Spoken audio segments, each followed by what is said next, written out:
Long ago, in a time of great suffering, the Israelites lived under the harsh rule of the Philistines for 40 years. But hope was on the horizon. In the town of Zorah lived Manoah and his wife. Though faithful to God, they had no children. His wife was barren, until one extraordinary day. An angel appears to Manoah's wife. You are barren and childless, but you will conceive and give birth to a son. Drink no wine or fermented drink, eat nothing unclean, and no razor must touch his head. He will be a Nazirite, dedicated to God, and will begin to deliver Israel from the Philistines. Excited yet awed, Manoah's wife told him about the angel. Together, they prayed for guidance. In time, the prophecy came true. Samson was born, and the Spirit of the Lord began to stir within him. Samson's strength was legendary, a gift from God. From his birth, he was set apart as a Nazirite, dedicated to serving the Lord. As Samson grew into a young man, he became known for his incredible strength. One day, he traveled to Timnah, where he saw a Philistine woman who caught his eye. He returned home and said to his parents, "I have seen a Philistine woman in Timnah. Get her for me as my wife." His parents were distressed. "Is there no woman among our own people? Must you marry one of the Philistines?" they asked. But Samson insisted, "Get her for me. She is the right one for me." Though they did not understand, this was part of the Lord's plan to confront the Philistines. On his journey, Samson traveled from Zorah to Timnah. Along the narrow road, danger lurked among the shadows. Samson met a fierce young lion. The Spirit of the Lord came powerfully upon him. Samson grabs the lion and with supernatural strength tears it apart as one might tear a young goat. The lion collapses and Samson stands there, amazed. Days after that fateful encounter, Samson returned to the spot where the lion had fallen. To his astonishment, he found a swarm of bees buzzing around its carcass, and nestled within, a cache of golden honey. In a moment of quiet wonder, he scooped some honey from the remains and tasted its sweetness, sharing a bit with his family. But he never revealed the extraordinary source of this treasure. Time passed, and Samson's reputation grew. At his wedding feast, he boldly challenged his 30 Philistine companions with a riddle. Out of the eater, something to eat. Out of the strong, something sweet. He promised them 30 sets of clothes if they could solve it in 7 days. But if they could not, they would owe him the same. For 3 days, the guests puzzled over his words, until desperation led them to coerce Samson's wife to reveal the secret. Torn by loyalty and fear, she implored him day after day, until at last he capitulated. The riddle was solved, and Samson's anger boiled over. In a burst of divine wrath, he descended upon the Philistines in Ashkelon, striking down 30 men and paying his debt with their garments. Yet this victory came with bitter consequences. His own wife was later given to another man. Furious at the betrayal and the shame inflicted upon him, Samson vowed revenge against the Philistines. In a display of both cunning and raw power, he captured 300 foxes, tying their tails in pairs and fastening burning torches to them. With a single command, he released the torches, setting aflame the Philistine fields, their grain, vineyards, and olive groves. The destruction spread like wildfire, leaving the Philistines seething with anger. But every act of vengeance set the stage for further conflict.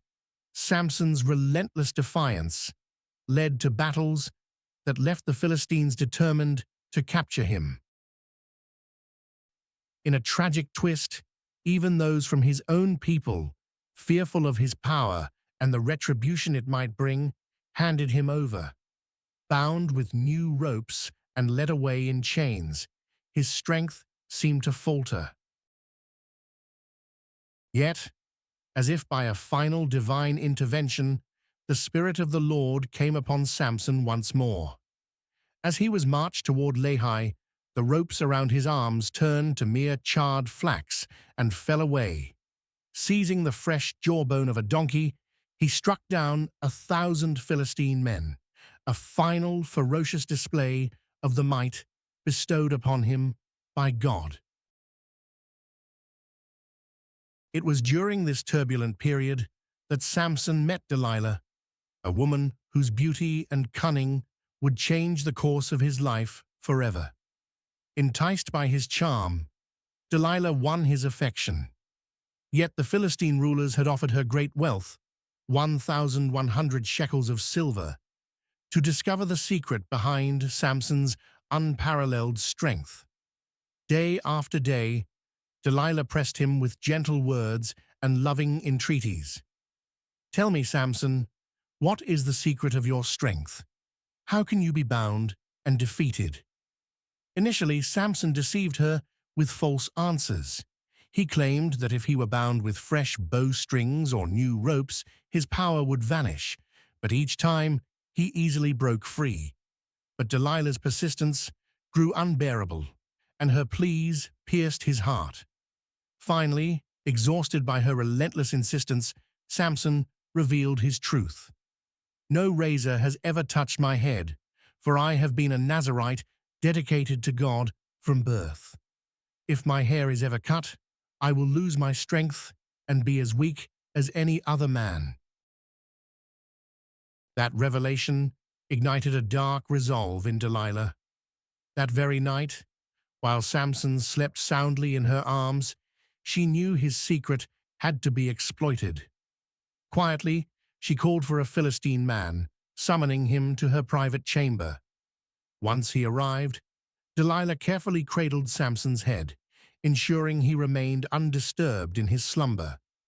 With deliberate caution and a cold resolve, the Philistine man drew a razor and began to cut Samson's sacred locks. As each strand fell away, so too did the divine strength that had defined him. Before long, the once mighty warrior was left powerless. Delilah, her heart hardened by betrayal, yet blinded by ambition, cried out, "Samson, the Philistines are upon you!" The sound of her voice heralded the swift arrival of the enemy.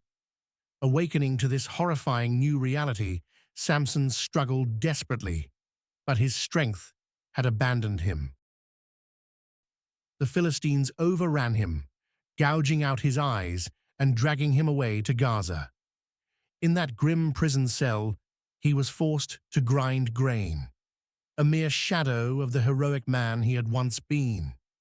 Yet, even in the depths of captivity, the promise of divine strength endured.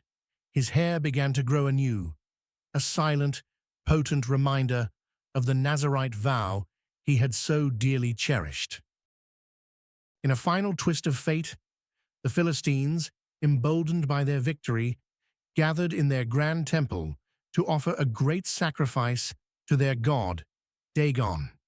Amidst the jeers and celebrations, they paraded a broken, blind Samson before them to entertain and mock. But even in his darkest hour, Samson's heart burned with a desire for vengeance and redemption. Placed between two towering pillars that upheld the temple, Samson, with a trembling voice and resolute spirit, cried out, "Sovereign Lord, remember me, strengthen me one last time, that I may bring justice to my people and take vengeance on my enemies." In that desperate moment, the Spirit of the Lord returned to him. With every ounce of remaining strength, Samson pressed against the pillars. The temple shuddered, its walls groaned, and in one final, cataclysmic push, the structure began to collapse. As the roof came crashing down, It engulfed the Philistine rulers and all who had gathered inside. In his death, Samson struck down more of his enemies than he had in his entire life, a sacrifice of ultimate proportions.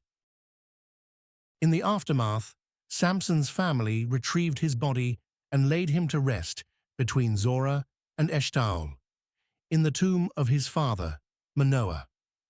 Though his life was marred by human flaws and tragic missteps, Samson's strength did not come from his hair, but solely from God. His hair was merely a symbol of his Nazirite vow and his faith in God. Throughout the scripture, every time Samson displayed extraordinary strength, the phrase, "The Spirit of the Lord came upon him," is mentioned. This clearly shows that his power was not in his hair, but in the Lord's divine strength working through him. If you believe in the extraordinary power of God, comment, "I can do all things through Christ who strengthens me." Samson's story serves as a powerful testament to the sovereignty of God, highlighting profound lessons of faith, temptation, and redemption. Thank you for joining us on this journey through the life of Samson. If you find inspiration in these timeless words, please leave a comment letting us know which Bible story you would like us to bring to life next. Don't forget to subscribe to our channel, like, share, and hit the notification bell. Together, we can continue to bring these powerful Bible stories to life and share their enduring message with families around the world.